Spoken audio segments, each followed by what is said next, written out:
தமிழ்நாட்டில் லாரி வாடகை கட்டண உயர்வு இன்று முதல் அமலுக்கு வரும் நிலையில் அதன் தாக்கம் வீட்டின் அடுப்பறை தொடங்கி தொழிற்சாலை வரை எதிரொலிக்கும் என்று அச்சம் ஏற்பட்டுள்ளது. அமெரிக்கா, இஸ்ரேல், ஈரான் இடையிலான மோதலால் சர்வதேச அளவில் கச்சா எண்ணெய் தட்டுப்பாடு ஏற்பட்டு பெட்ரோல், டீசல் விலை தொடர் ஏறுமுகத்தில் உள்ளது. ஏற்கனவே சுங்க கட்டண உயர்வு, ஆள் பற்றாக்குறை உள்ளிட்ட காரணங்களால் பல்வேறு இன்னல்களை எதிர்கொண்டு வரும் லாரி உரிமையாளர்களுக்கு 10 நாட்கள் இடைவெளியில் டீசல் விலை மட்டும் லிட்டருக்கு 8 ரூபாய் வரை உயர்ந்தது கடும் அழுத்தத்தை ஏற்படுத்தியது. இதன் எதிர்வினையாக நாமக்கல்லில் கடந்த வாரம் நடந்த லாரி உரிமையாளர்கள் சம்மேளன கூட்டத்தில் லாரி வாடகை கட்டணத்தை 25% வரை உயர்த்தி அறிவிக்கப்பட்டது. அதன்படி நாமக்கல்லில் இருந்து சென்னைக்கு 25 டன் பாரம் ஏற்றும் கனரக லாரிகளுக்கு டன்னுக்கு 1000 ரூபாய் என மொத்தம் 25,000 ரூபாய் வாடகை வசூலிக்கப்படும் நிலையில் இன்று முதல் கூடுதலாக 6,000 ரூபாய் வரை கட்டணம் உயர்ந்துள்ளது. அதேபோல் நாமக்கல்லில் இருந்து கோயம்புத்தூர், மதுரைக்கு டன் வாடகை 750 ரூபாயும், தூத்துக்குடிக்கு 1200 ரூபாயும், ஓசூருக்கு 900 ரூபாயும், ஈரோட்டிற்கு டன் வாடகை 500 ரூபாயும் வாடகை கட்டணமாக வசூலிக்கப்படும் நிலையில் இன்று முதல் 25% கட்டணம் உயர்ந்துள்ளது. அதேபோல் கண்டெய்னர் லாரிகள் கிலோமீட்டருக்கு 35 முதல் 85 ரூபாய் வரை கட்டணம் வசூலிக்கப்படும் நிலையில் தற்போது 50 முதல் 110 ரூபாய் வரை உயர்ந்துள்ளது. மேலும் டிப்பர் லாரியின் வாடகை இடத்திற்கு தகுந்தபடி கிலோமீட்டருக்கு 10 முதல் 25 ரூபாய் வரை கட்டணம் வசூலிக்கப்படும் நிலையில் அது 12 முதல் 30 ரூபாய் வரை உயர்ந்துள்ளது. அதேபோல் இலகுரக லாரி வாடகைக்கு கிலோமீட்டருக்கு 20 முதல் 50 ரூபாய் வரை கட்டணமாக வாங்கப்படும் நிலையில் அதுவும் கிலோமீட்டருக்கு 23 முதல் 60 ரூபாய் வரை உயர்ந்துள்ளது. இது தவிர சிறிய ரக லாரிகள், பெரிய ஆட்டோக்களுக்கான வாடகையும் உயர்ந்துள்ளதால் அத்தியாவசிய பொருட்களின் விலை உச்சம் தொடும் என அஞ்சப்படுகிறது. பெட்ரோல், டீசலுக்கு மாற்றாக 100% எத்தனால் பயன்படுத்த ஒப்புதல் அளிக்கப்பட்டிருப்பதால் அதன் பயன் என்ன என்பது குறித்து வரைகலை மூலம் விளக்குகிறார் சிறப்பு செய்தியாளர் அபிநயா. இந்தியாவில் பெட்ரோல், டீசல் இதற்கான தேவை இருக்காதா அப்படின்ற ஒரு கேள்வி எழுந்திருக்கு. இதற்கு முக்கியமான காரணம் என்ன அப்படின்னா, மத்திய அமைச்சர் நிதின் கட்கரியோடைய ஒரு முக்கியமான அறிவிப்பு தான் இதற்கு காரணம். அதாவது வாகனங்களில் 100% எத்தனாலை பயன்படுத்துறதுக்கான அனுமதியை மத்திய அரசு வழங்கியிருக்கு. அதற்கான கோப்புகளில் கையெழுத்திட்டு இருக்கிறதாக மத்திய அமைச்சர் நிதின் கட்கரி தெரிவிச்சிருக்கிறார். இந்த எத்தனாலை பொறுத்த வரைக்கும் இது கரும்புல இருந்து தயாரிக்கப்படுற ஒரு திரவம். இதை ஏற்கனவே நம்மளுடைய அந்த பெட்ரோல் மூலமாக நம்ம பயன்படுத்துகிறோம். அதாவது எத்தனாலை பயன்படுத்துறது மூலமாக விவசாயிகளுக்கு பலனளிக்கக்கூடியதாக இருக்கு. ஏற்கனவே இந்த பயன்பாடு இருக்கு, ஆனால் 100% இல்லை. இப்போ நாம பயன்படுத்துகிற பெட்ரோலில் 20% எத்தனால் நாம பயன்படுத்துறோம். இந்த 20% எத்தனால நாம சேர்க்கிறதன் மூலமாகவே ஆண்டுக்கு 1.84 லட்சம் கோடி மிச்சமாகக்கூடிய ஒரு சூழல் இருக்கு அப்படின்றதும் ஒரு முக்கியமான விஷயம். அதே மாதிரி இப்ப இருக்கிற வாகனங்கள் 100% எத்தனால பயன்படுத்துறதுக்கு தகுதியானதா அப்படின்னா இல்லை. ஸோ அதற்கேற்ற மாதிரி வாகனங்களை தயாரிக்க வேண்டிய ஒரு தேவை இருக்கு. அதற்கான முயற்சிகளையும் மத்திய அரசு தொடங்கிட்டதா சொல்றாங்க. அதாவது Maruti Suzuki, hero MotoCorp, Toyota, Suzuki, Hyundai போன்ற இந்த நிறுவனங்கள்லாம் 100% எத்தனால பயன்படுத்துறதுக்கு ஏற்ற மாதிரியான வாகனங்களை உற்பத்தி செய்யறதுக்கான முயற்சிகளை தொடங்கிட்டாங்க. ஏற்கனவே சில வாகனங்கள், இருசக்கர வாகனம் உட்பட வாகனங்களை தயாரிப்பதற்கான முயற்சிகள்லையும் அவங்க ஈடுபட்டுட்டாங்க. அடுத்ததாக இப்போ 1 லிட்டர் எத்தனாலோட விலை என்னவா இருக்கும் அப்படின்னா 57 ரூபாய். இப்போ பெட்ரோல், டீசலோட ஒப்பிட்டு பார்க்கும்போது இந்த விலை மிக குறைவு அப்படின்றதையும் நம்மளால புரிஞ்சுக்க முடியும். அப்படி 100% எத்தனால் என்ற அந்த நிலைக்கு இந்தியா மாறும் பட்சத்தில் ஒரு ஆண்டுக்கு 22 லட்சம் கோடியை நம்மளால மிச்சப்படுத்த முடியும் அப்படின்னு மத்திய அரசு சொல்றாங்க. ஏன்னா இந்த அளவுக்கு தான் அந்த பெட்ரோல், டீசலுக்கு தேவையான விஷயங்களை நம்ம இறக்குமதி செய்ய வேண்டிய ஒரு தேவை இருக்கு. அப்போ எத்தனால் அப்படின்னு போகும்போது இந்தியா தன்னிறைவு அடைவதற்கான ஒரு வாய்ப்பு இருக்கு. ஃபியூல் செக்யூரிட்டி அப்படின்ற ஒரு நிலை உருவாவதற்கும் வாய்ப்பு இருக்கு அப்படின்னு கருதப்படுது. தொடர்ந்து 1 நிமிட செய்திகளை பார்க்கலாம்.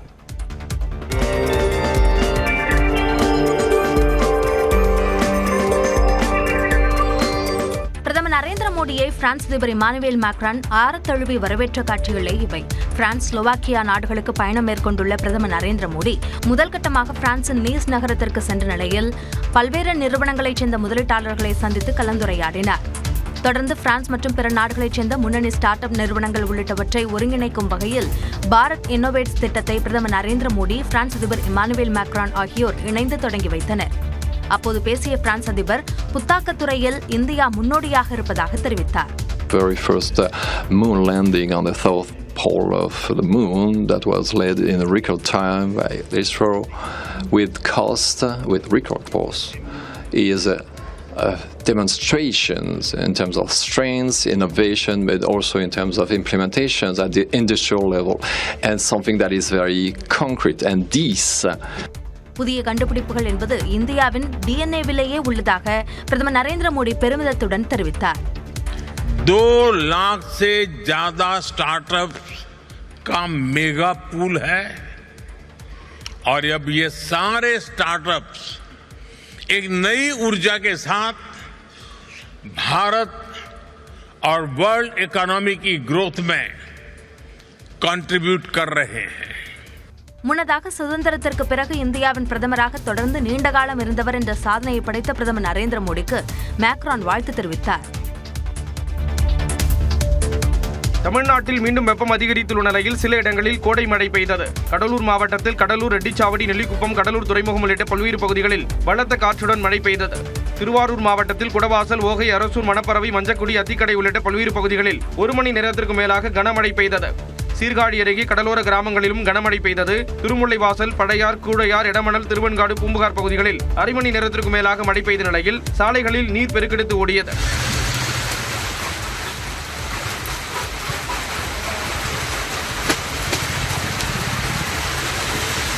புதுச்சேரியில் நகர்ப்பகுதிகளான ராஜ்பவன், முதலியார்பேட்டை, உப்பளம், லாஸ்பேட்டை மற்றும் சுற்றுப்பகுதிகளில் அரை மணி நேரம் மழை பெய்தது.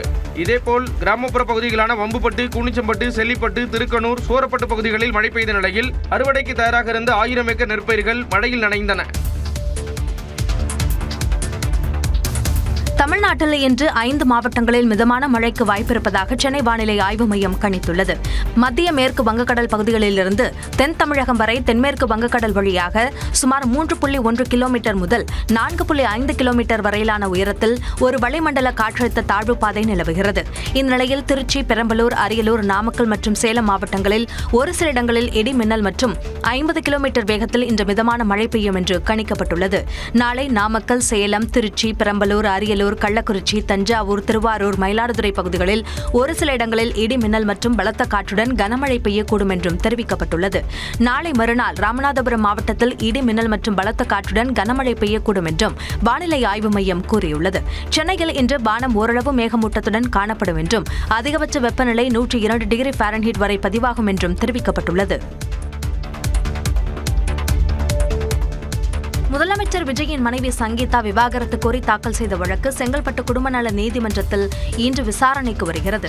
விஜய், சங்கீதா இடையே கடந்த 1999ஆம் ஆண்டு திருமணம் நடைபெற்ற நிலையில் ஜேசன் சஞ்சய் மற்றும் திவ்யா சாஷா என 2 குழந்தைகள் உள்ளனர். தனிப்பட்ட பிரச்சினைகளால் விஜய், சங்கீதா தம்பதி பிரிந்து வாழ்ந்து வந்ததாக கூறப்படும் நிலையில் கடந்த ஆண்டு டிசம்பர் மாதம் விவாகரத்து கோரி சங்கீதா செங்கல்பட்டு மாவட்ட நீதிமன்றத்தில் மனு தாக்கல் செய்தார்.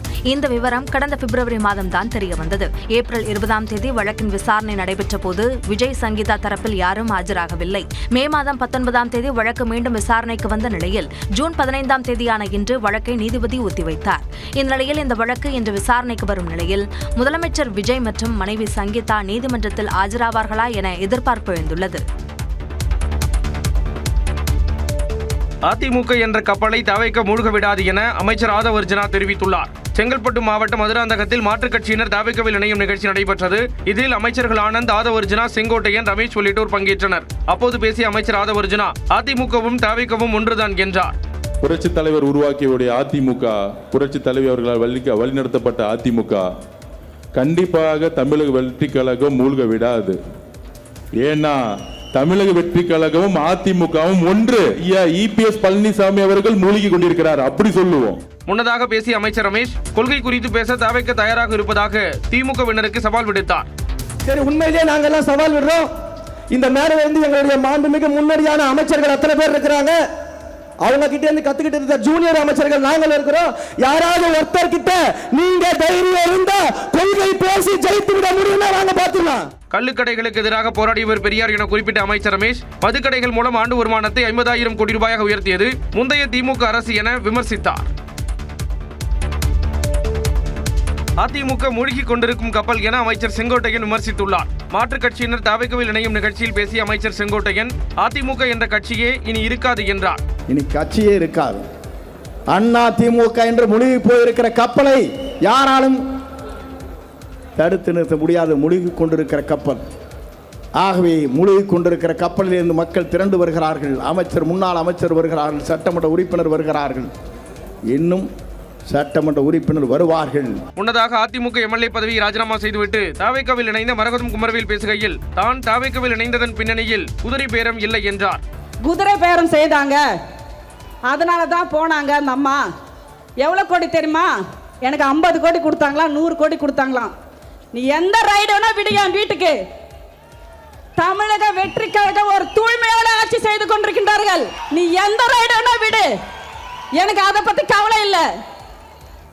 நான் வாங்கினதானே நான் பயப்படணும், அவங்க கொடுத்தாதானே அவங்க பயப்படணும். சிபிஐ ரைடு விடுவாங்களா? குதிரை பேரம் யார் செஞ்சாங்க தெரியுமா? குதிரை பேரம் செஞ்சதே எடப்பாடியார்கள் தான். சிவி சண்முகம் ஆதரவு எம்எல்ஏக்களை தன் பக்கம் அடைக்க எடப்பாடி பழனிசாமி குதிரை பேரம் நடத்தியதாக குற்றம் சாட்டிய மரகதம் இபிஎஸ் வீட்டில்தான் ரைடு விட வேண்டும் என்றார்.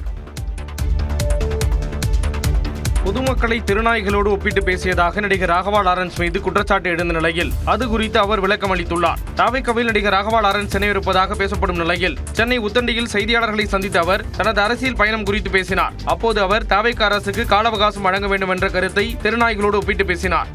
திருநாய் கூட நம்மளை பார்த்தா கத்தும், யார் இது புது ஆள் வந்திருக்காங்க அப்படின்னு. அந்த திருநாய் இருக்குல்ல, அதுக்கு பிடிச்ச பிஸ்கெட் போடணும். ஒரு சில தெருநாய்ங்கள்லாம் பார்த்தீங்கன்னா பிஸ்கெட் சாப்பிடாது, பிரியாணி தான் சாப்பிடும், நான்வெஜ் தான் சாப்பிடும். அதுக்கு பிடிச்ச மாதிரி செஞ்சு அதை போட்டு அது நம்மளை கத்தாமல் பார்த்துணும். ஒரு நாய்க்கோ ஒரு வீட்டுக்கே இவ்வளோ ஆகுதுன்னா ஒரு நாட்டை கொடுத்துருக்கீங்க, கொஞ்சமாவது டைம் கொடுங்க. இந்த கருத்து பெரும் சர்ச்சையை ஏற்படுத்திய நிலையில் இது குறித்து விளக்கம் அளித்துள்ள ராகவா லாரன்ஸ் மக்களை தான் தெருநாய்கள் என குறிப்பிட்டதாக சிலர் தவறான செய்திகளை பரப்பி வருவதாகவும் அது முற்றிலும் உண்மையற்றது என்றும் கூறியுள்ளார். ஒரு புதிய வீட்டிற்கு குடிபெயரும் போது சுற்றுப்புறத்தையும் அப்பகுதியில் உள்ள நாய்களையும் அவற்றின் பழக்க வழக்கங்களையும் அவை விரும்பி உண்ணும் உணவுகளையும் புரிந்து கொள்ள நேரமெடுக்கும் என்பதையே தான் குறிப்பிட்டதாகவும் தனது ரசிகர்களும் மக்களும் தன் தாய்க்கு சமமானவர்கள் என்றும் அவர்களை தாம் ஆழமாக மதிப்பதாக லாரன்ஸ் கூறியுள்ளார். 100 நாட்களுக்கு மேலாக தொடர்ந்து அமெரிக்கா ஈரான் போர் ஒரு வழியாக முடிவுக்கு வந்துள்ளது.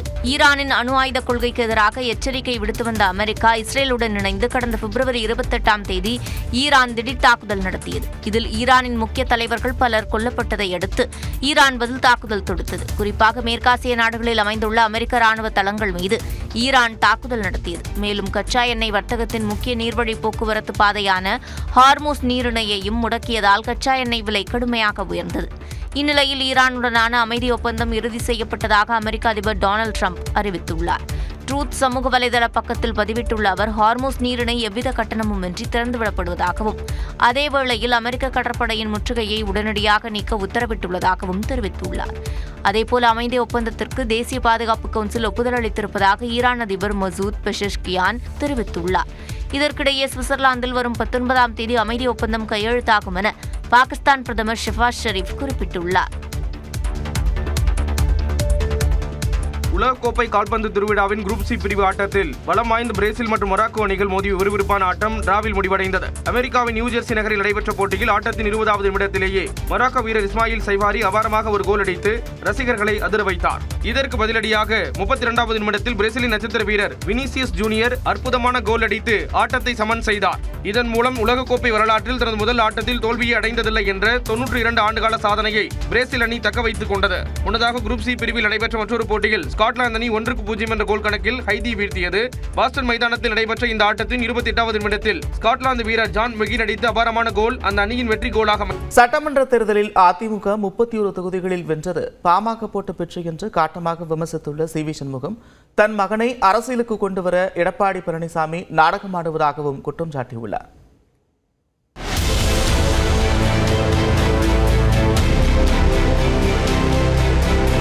நாற்பத்தேழு தொகுதியில் 31 தொகுதி பாட்டாளி மக்கள் கட்சி போட்ட பிச்சை. உங்கள் மகனை அரசியலுக்கு கொண்டு வாங்க, அதுல எந்த ஆட்சேபனையும் இல்லை. அதுக்கு எதுக்கு இந்த டிராமா?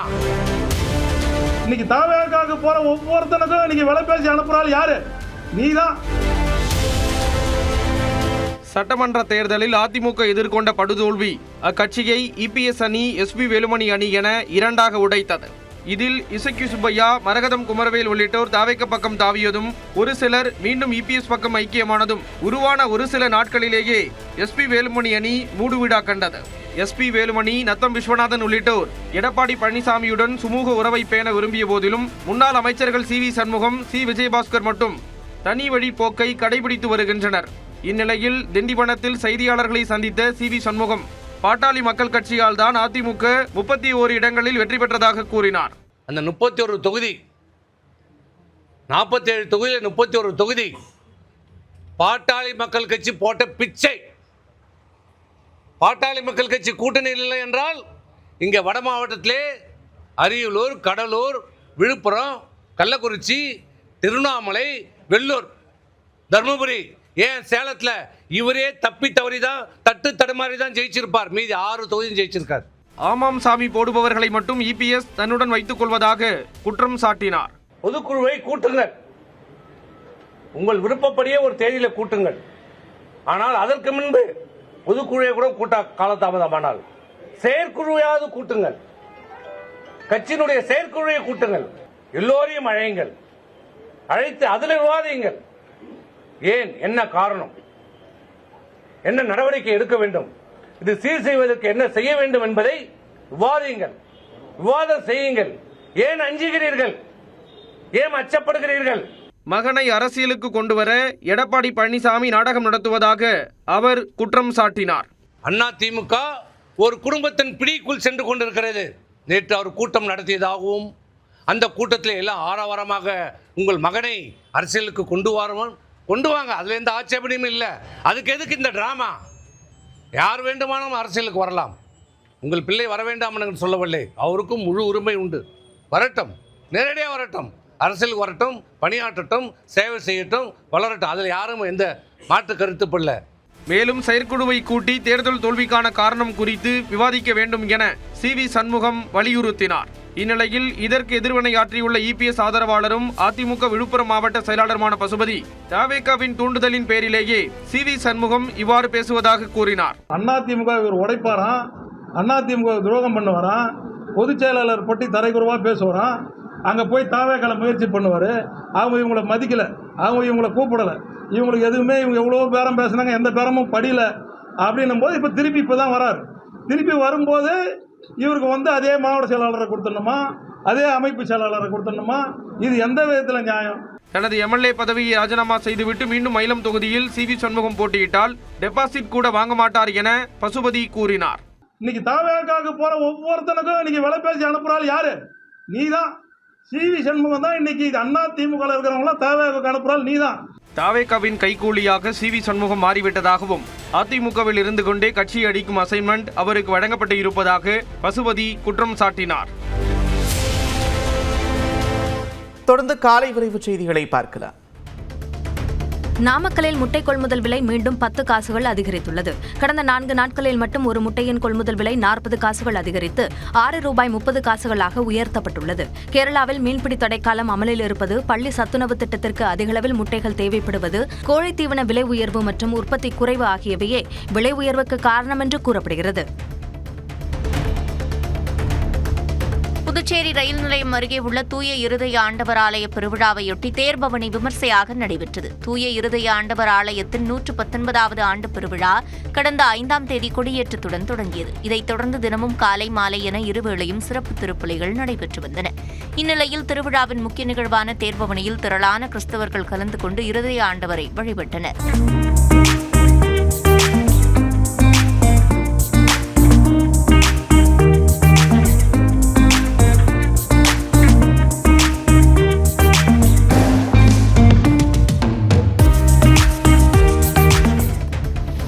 செங்கல்பட்டு மாவட்டம் மதுராந்தகத்தில் கடுமையான போக்குவரத்து நெரிசல் ஏற்பட்டதால் வாகன ஓட்டிகள் அவதியடைந்தனர். வார விடுமுறை முடிந்து ஏராளமான மக்கள் சென்னை திரும்பிய நிலையில் சென்னை திருச்சி நெடுஞ்சாலையில் 5 கிலோமீட்டர் தூரத்திற்கு வாகனங்கள் அணிவகுத்து நின்றன.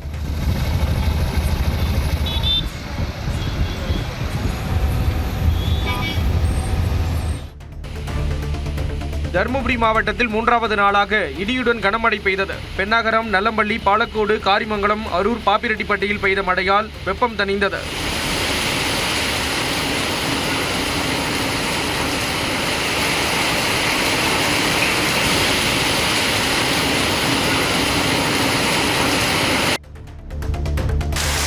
உளுந்தூர்பேட்டை சுற்றுவட்டார பகுதிகளில் 1 மணி நேரத்திற்கு மேலாக கனமழை பழுத்து வாங்கியது.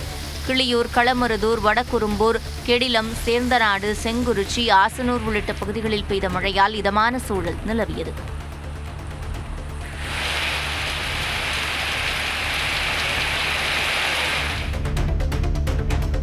கிருஷ்ணகிரி மாவட்டம் ஓசூர் அருகே ஆற்றின் பாறைகளுக்கு இடையே சிக்கி தவித்த மூதாட்டி பாதுகாப்பாக மீட்கப்பட்டார். தேர்பேட்டை பகுதியில் தென்பெண்ணை ஆற்றின் நடுப்பகுதியில் மூதாட்டி ஒருவர் சிக்கியிருப்பதாக பாகலூர் காவலர்களுக்கு தகவல் கிடைத்தது. இதனையடுத்து அங்கு விரைந்த தீயணைப்புத் துறையினர் மற்றும் காவல்துறையினர் மூதாட்டியை கயிறு மூலம் பாதுகாப்பாக மீட்டனர்.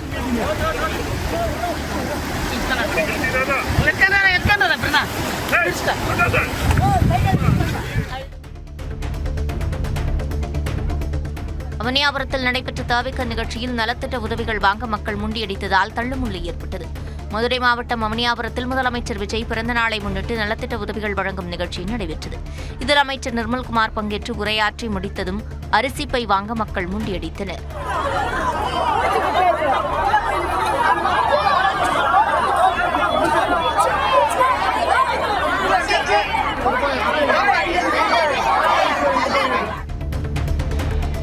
மேட்டுப்பாளையம் உதகை சாலையில் அமைந்துள்ள ஹார்ட்வேர் கடைக்குள் புகுந்த பாகுபலி யானை பொருட்களை சேதப்படுத்தியதால் பொதுமக்கள் அச்சமடைந்தனர்.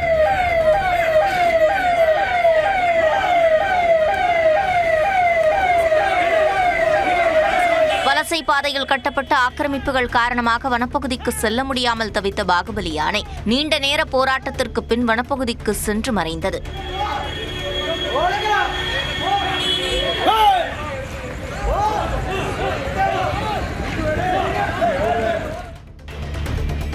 தஞ்சாவூர் ஷியாமலாதேவி அம்மன் கோயில் குடமுழுக்கு விழாவையொட்டி முளைப்பாரி ஊர்வலம் விமர்சையாக நடைபெற்றது. அரண்மனை கோட்டையில் உள்ள 100 ஆண்டுகள் பழமை வாய்ந்த ஷியாமலாதேவி அம்மன் மற்றும் முனீஸ்வரர் கோயில் குடமுழுக்கு விழா வரும் 17ஆம் தேதி நடைபெறவுள்ளது. இதனையொட்டி சிவகங்கை தீர்த்த குளத்திலிருந்து யானை மீது புனித நீர்க்குடம் ஊர்வலமாக எடுத்துச் செல்லப்பட்டது. இதனைத் தொடர்ந்து மேளதாளங்கள் முழங்க மயிலாட்டம் ஒயிலாட்டத்துடன் நூற்றுக்கணக்கான பெண்கள் முளைப்பாரி சுமந்து ஊர்வலமாக சென்றனர்.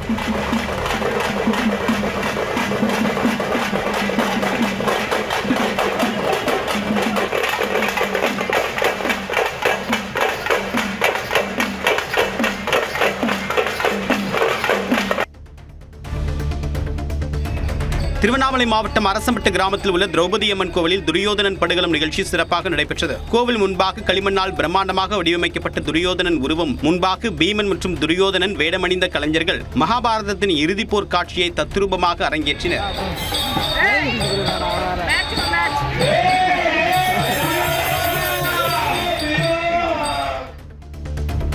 சென்னை சோழிங்கநல்லூரில் உள்ள சதுப்பு நிலங்களில் தீ விபத்து ஏற்பட்டது. இங்குள்ள பக்கிங்காம் கால்வாய் அருகே உள்ள 5 ஏக்கர் பரப்பளவிலான சதுப்பு நிலங்களில் கோரை புற்கள், காய்ந்த சருகுகள் அதிக அளவில் காணப்படுகின்றன. இந்த நிலையில் திடீரென்று தீ விபத்து ஏற்பட்டது. புகைமூட்டம் காரணமாக அந்த பகுதியில் வசிக்கும் மக்கள் அவதியடைந்தனர். தகவல் அறிந்து சென்ற தீயணைப்பு வீரர்கள் நீண்ட நேரம் போராடி தீயை அணைத்தனர்.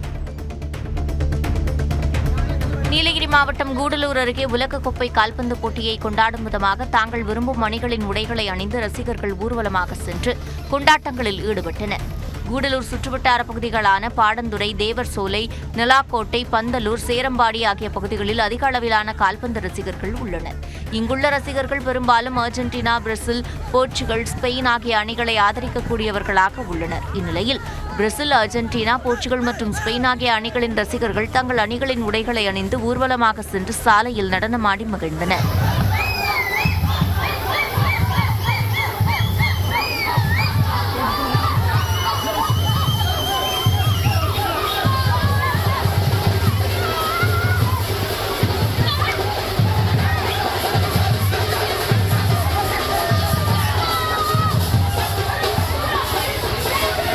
கன்னியாகுமரி மாவட்டத்தில் தொடர் மழையால் திருப்பரப்பு அருவியில் வெள்ளப்பெருக்கு ஏற்பட்டிருப்பதால் சுற்றுலாப் பயணிகள் குளிக்க 3வது நாளாக தடை நீட்டிக்கப்பட்டுள்ளது. விடுமுறை நாளில் அருவிக்கு வந்த சுற்றுலாப் பயணிகள் ஏமாற்றத்துடன் திரும்பிச் சென்றனர். அருவியின் மேல் பகுதியில் கோதையாறு தடுப்பணையில் ஆபத்தான பகுதிகளில் தடையை மீறி மக்கள் குளிப்பதால் காவல்துறை கண்காணிக்க முன்வர வேண்டும் என்று பொதுமக்கள் கோரிக்கை விடுத்துள்ளனர். மின்வாரியத்தில் காலியாக உள்ள 35,000 பணியிடங்களை போட்டித் தேர்வில் வெற்றி பெற்றவர்களை கொண்டு நிரப்ப வேண்டும் என தமிழ்நாடு எலக்ட்ரீஷியன் டெக்னீஷியன் செயற்குழு கூட்டத்தில் தீர்மானம் நிறைவேற்றப்பட்டது. தஞ்சாவூரில் தமிழ்நாடு எலக்ட்ரீஷியன் டெக்னீஷியன் சங்கத்தின் மாநில செயற்குழு கூட்டம் நடைபெற்றது. இதில் மின் பணியாளர்கள் நல வாரியம் அமைக்க வேண்டும், மின்வாரிய தொழிலாளர்களை பாதுகாக்க வேண்டும், காலி பணியிடங்களை உடனடியாக நிரப்ப வேண்டும் உள்ளிட்ட கோரிக்கைகளை வலியுறுத்தி தீர்மானங்கள் நிறைவேற்றப்பட்டன. நீலகிரி மாவட்டம் உதகை அருகே தோகை விரித்தாடியபடி ஆண்மையில் ஆனந்தமாக உலா வந்தது. மசனகுடியிலிருந்து மாயார் செல்லும் சாலையில் பயணித்த சுற்றுலா பயணிகள் மயிலின் அழகை கண்டு ரசித்தனர்.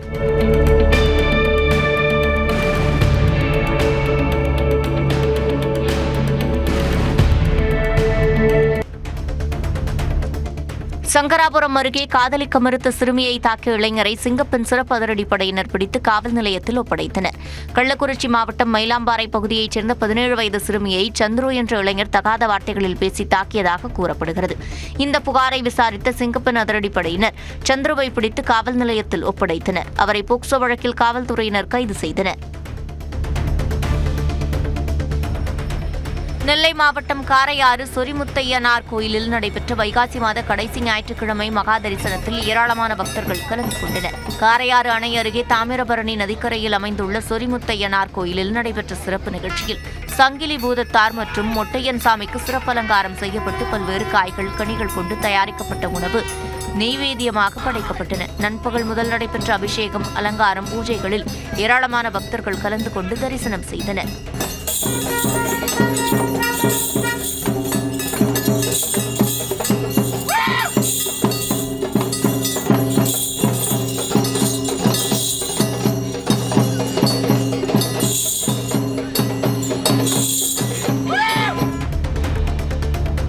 விருதுநகரில் அமைச்சர் கீர்த்தனாவுக்கு சிறுபான்மையினர் நலத்துறை அமைச்சரான ஷாஜகான் உணவு பரிமாறினார். பல்வேறு நிகழ்ச்சிகளில் பங்கேற்பதற்காக அமைச்சர் ஷாஜகான் விருதுநகர் மாவட்டத்திற்கு சென்றிருந்தார். சிவகாசி அரசு விருந்தினர் மாளிகையில் அமைச்சர்களுக்கு காலை உணவுக்கு ஏற்பாடு செய்யப்பட்டிருந்தது. அப்போது சாப்பிட்டுக் கொண்டிருந்த அமைச்சர் ஷாஜகான் அருகில் அமர்ந்திருந்த அமைச்சர் கீர்த்தனாவுக்கு உணவு பரிமாறினார்.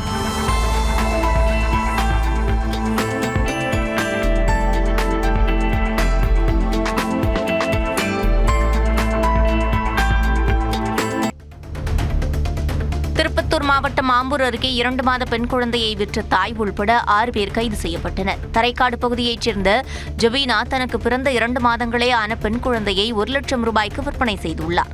இதுகுறித்து திருப்பத்தூர் மாவட்ட குழந்தைகள் பாதுகாப்பு நலத்துறை அலுவலர் அளித்த புகாரின் பேரில் ரஷீத், புகழ், உமாதேவி மற்றும் குழந்தையை விற்ற குற்றத்திற்காக ஜபீனாவையும், குழந்தையை வாங்கிய குற்றத்திற்காக சதீஷ்குமார் மற்றும் அவரது மனைவி ஹர்மி ஆகிய 6 பேர் கைது செய்யப்பட்டனர். கன்னியாகுமரி மாவட்டம் நாகர்கோவிலில் வீட்டின் முன் நிறுத்தப்பட்டிருந்த சைக்கிளை தோளில் சுமந்தபடி திருடிச் செல்லும் மர்ம நபரின் சிசிடிவி காட்சி வெளியாகியுள்ளது. காமராஜபுரம் பகுதியில் வீட்டின் முன்பு நிறுத்தப்பட்டிருந்த சைக்கிள் ஒன்றை அங்கு வந்த மர்ம நபர் திருட முயன்ற நிலையில் சைக்கிள் பூட்டப்பட்டு இருந்ததால் அவரால் அதனை ஓட்டிச் செல்ல முடியவில்லை. இதனையடுத்து சைக்கிளை தோளில் சுமந்தபடி அவர் திருடிச் சென்றார். இந்த சம்பவத்தின் சிசிடிவி காட்சிகள் வெளியான நிலையில் காவலர்கள் இது தொடர்பாக விசாரணை நடத்தி வருகின்றனர். புதுக்கோட்டை மாவட்டம் அறந்தாங்கி காரைக்குடி சாலையில் மாட்டு வண்டி, குதிரை வண்டி எல்கை பந்தயம் உற்சாகமாக நடைபெற்றது. முனீஸ்வரர் ஆலய வைகாசி திருவிழாவையொட்டி நடைபெற்ற பந்தயத்தில் பல்வேறு மாவட்டங்களைச் சேர்ந்த 100க்கும் மேற்பட்ட மாட்டு வண்டிகள், குதிரை வண்டிகள் பங்கேற்று சாலையில் சீறி பாய்ந்தன.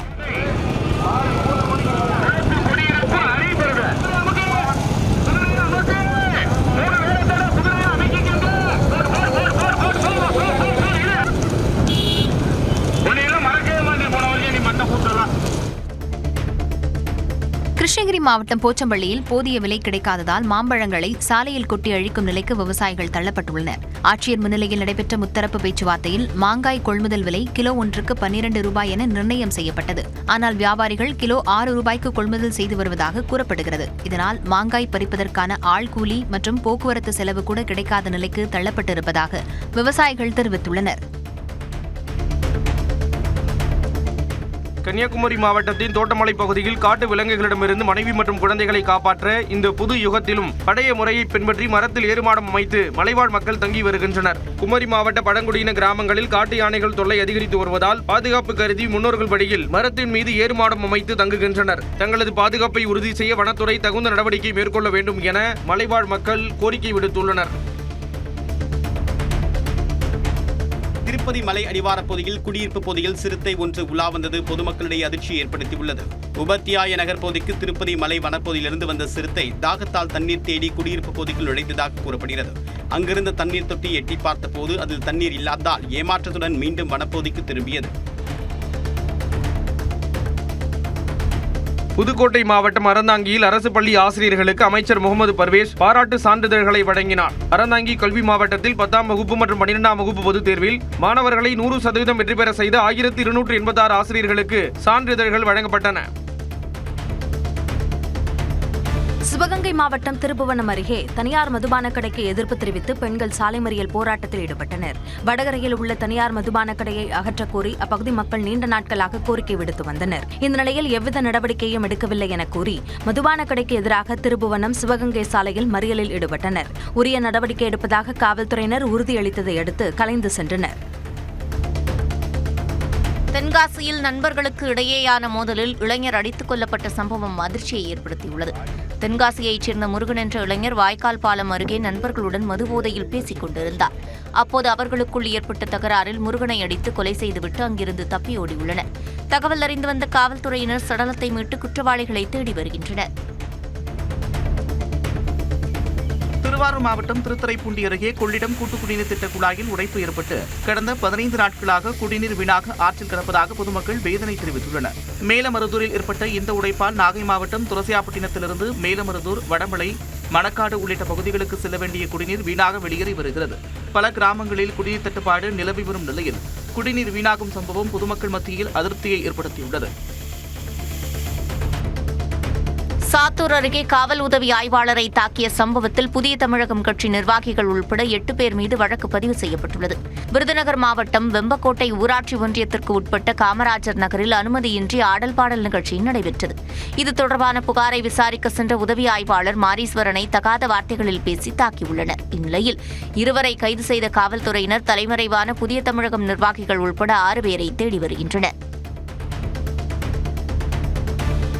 தருமபுரி மாவட்டத்தில் முதன்முறையாக கோடைக்காலத்தில் இலக்கியம்பட்டி ஏரி முழு கொள்ளளவை எட்டியதால் விவசாயிகள் மகிழ்ச்சியடைந்தனர். தொடர் மழை காரணமாக 10 ஏக்கர் பரப்பளவு கொண்ட இலக்கியம்பட்டி ஏரி தனது முழு கொள்ளளவை எட்டியது. இதனால் ஏரியிலிருந்து உபரிநீர் வெளியேற்றப்பட்டது. அப்போது கால்வாயில் தேங்காய் உடைத்தும் மலர் தூவியும் தாவேக்கவினர் வரவேற்றனர்.